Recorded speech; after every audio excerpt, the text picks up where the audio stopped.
ఇదిగో మనకు ముందుగా 12 వోల్ట్ లోపల ఉన్న సోలార్ ప్యానల్ ఏదైనా సరే పర్లేదు, ఎందుకంటే మనము ఒక కార్ అడాప్టర్ మనము ఉపయోగిస్తాము.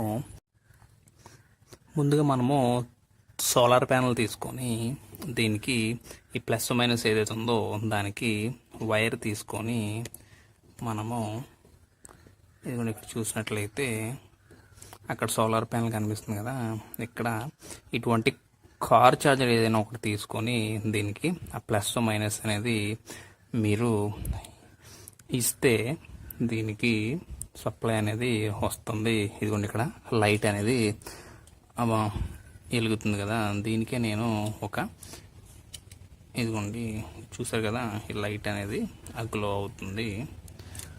సో ఇది ఈ విధంగా మనము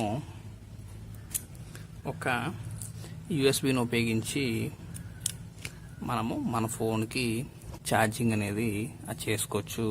ఇది ఒక మెథడ్, చాలా సింపుల్గా ఉంటుంది. అది లోపల సప్లై నేను ఎలా ఇచ్చానో కూడా నేను మీకు చూపెడతాను. ఆ సోలార్ ప్యానల్ ఇచ్చిన సప్లై ఏదైతే ఉందో ఈ సప్లైని తీసుకొని ఇది ప్లస్ ఇది మైనస్ తీసుకొని ఇటువంటి ఒక కార్ అడాప్టర్ తీసుకొని దీనికి ప్లస్కి ప్లస్ అలాగే మైనస్కి మైనస్ ఇస్తే ఇది సింపుల్గా లైట్ అనేది గ్లో అవుతుంది. సో దీన్ని బట్టి మనము ఈ యూఎస్బి నుంచి ఛార్జింగ్ అనేది మన మొబైల్ పోర్ట్కి ఛార్జింగ్ చేసుకోవచ్చు.